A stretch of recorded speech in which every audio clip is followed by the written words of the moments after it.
Okay, let's dive right into this. Welcome to this explainer. Today, we're going to unravel a 10,000-year hidden pattern. We're looking at the entire history of money, from ancient debts all the way to those digital wallets sitting right there on our phones. So you've been told a very specific story about money, right? A story that probably goes all the way back to your childhood textbooks. But the truth, it's something much deeper, and honestly, kind of darker. We're going to trace this incredible, sprawling arc across thousands of years to figure out what money actually is, and more importantly, how it's used. So, what if the history of money you learned is completely wrong? Let's kick things off with a massive misconception. The classic story we all know says that a long time ago, before money existed, people just traded. You had chickens, your neighbor had bread, and you swapped them, right? And the story goes that eventually, this barter system got way too clumsy, so somebody brilliantly invented money to fix it. Well, here is the mind-blowing part. For the last 100 years, anthropologists have searched for a single society that actually worked this way. And guess what? They have never found one. Not even one. The barter economy that supposedly gave birth to money is a complete myth. Literally, money did not come from trade. Notice the stark contrast here, myth versus reality. If money didn't start with barter, where did it start? Well, before coins, before shells, there was debt. Picture a village, say, 10,000 years ago. You help your neighbor fix his roof, he doesn't pay you, he just owes you. That favor just sits there until one day he hands you some grain and boom, the debt is settled. That is the real first money. It wasn't a physical object you could hold. It was a memory, a ledger of who owes what to whom. And we actually have proof of this. The temples of ancient Mesopotamia were recording these exact kinds of debts in silver 5,000 years ago.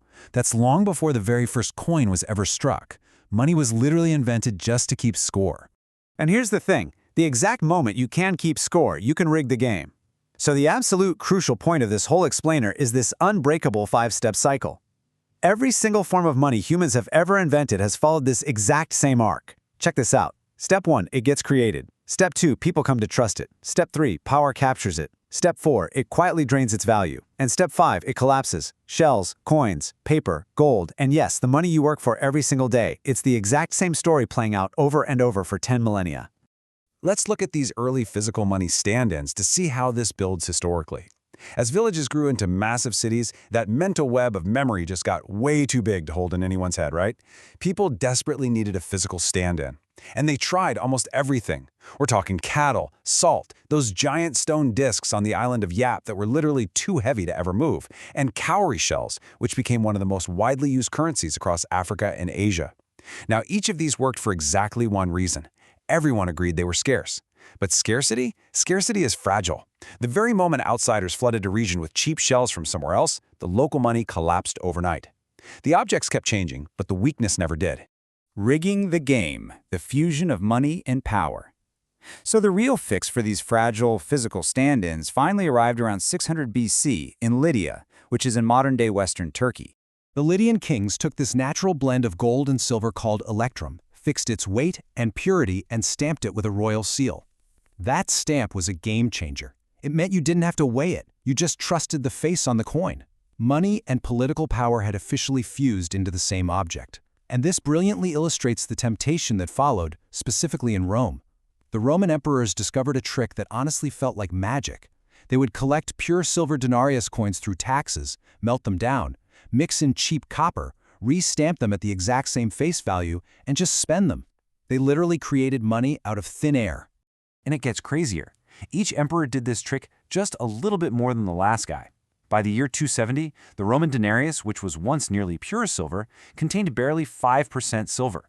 The coin looked the same, the number stamped on it was exactly the same, but it was mostly just worthless metal.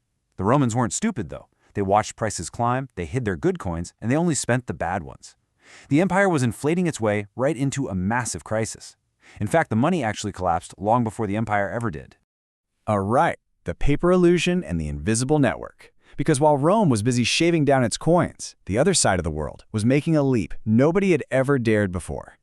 Over in China, hauling around these massive strings of heavy copper coins was just exhausting. So merchants started leaving their coins with a trusted shop and walking away with a simple paper receipt.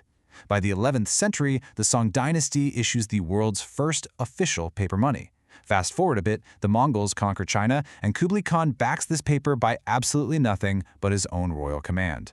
Marco Polo even wrote that the Khan had mastered alchemy.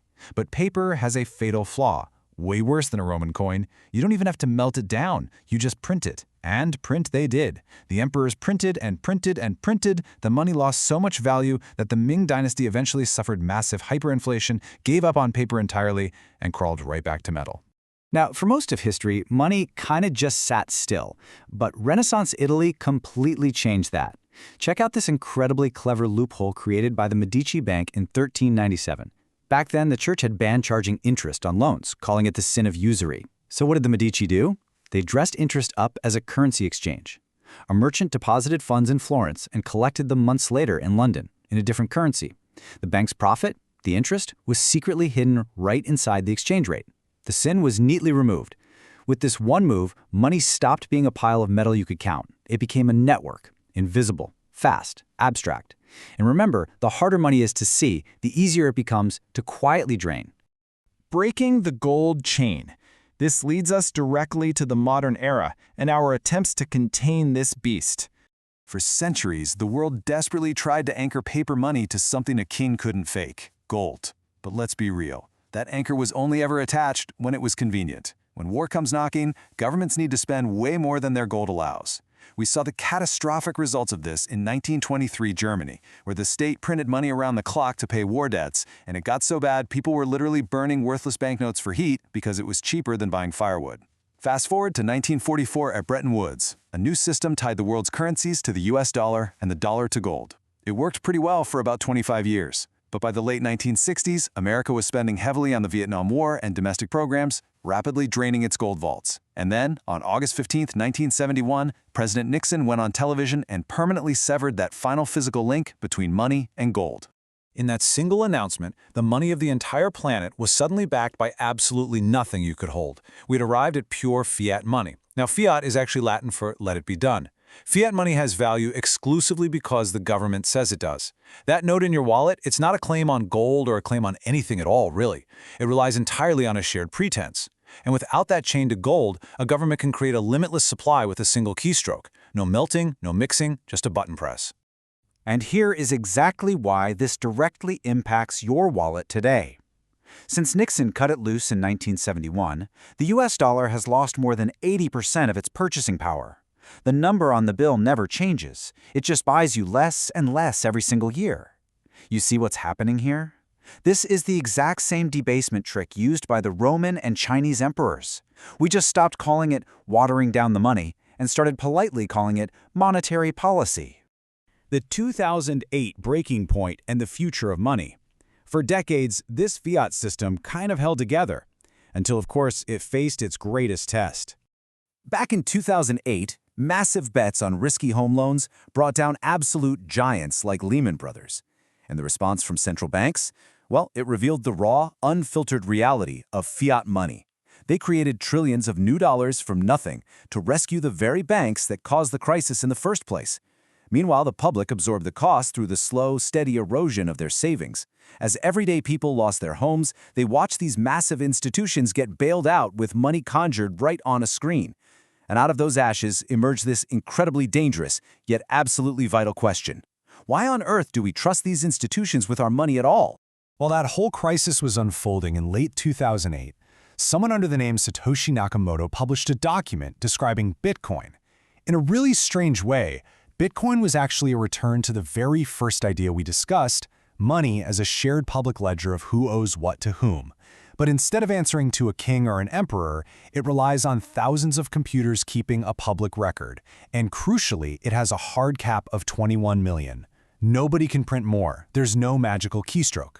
For the first time in 10,000 years, here is a form of money that power supposedly could not quietly debase. But come on, power never just gives up control of money. The government countermove was SWIFT, the CBDC, or Central Bank Digital Currency. Now, it sounds super convenient, right? Your national currency in a purely digital form? But here is the catch, and it's a big one. Physical cash is private. A CBDC, on the other hand, is entirely issued by the state. Every single transaction can be seen, tracked, and controlled. It could even be set to expire or blocked from certain purchases entirely. It's programmable money. So we find ourselves at this incredibly fascinating modern crossroads. We have two very different competing visions for the future of digital money. On one side, we have Bitcoin, no central owner, a public record, and a strict, hard limit that absolutely nobody can print past. On the other side, we have the CBDC, state-issued, where every single cent is tracked, and whoever holds the keys can dictate exactly what that money is allowed to buy. More than 100 countries are already exploring this right now. One of these systems is going to win, and honestly, it could be running on your phone within the next 10 years. That brings us to our final thought. For 10,000 years, money has never once been just money. It's always been the quiet machine that decides who holds power over whom. And this trick, it works best when you aren't paying attention. But right now, you are.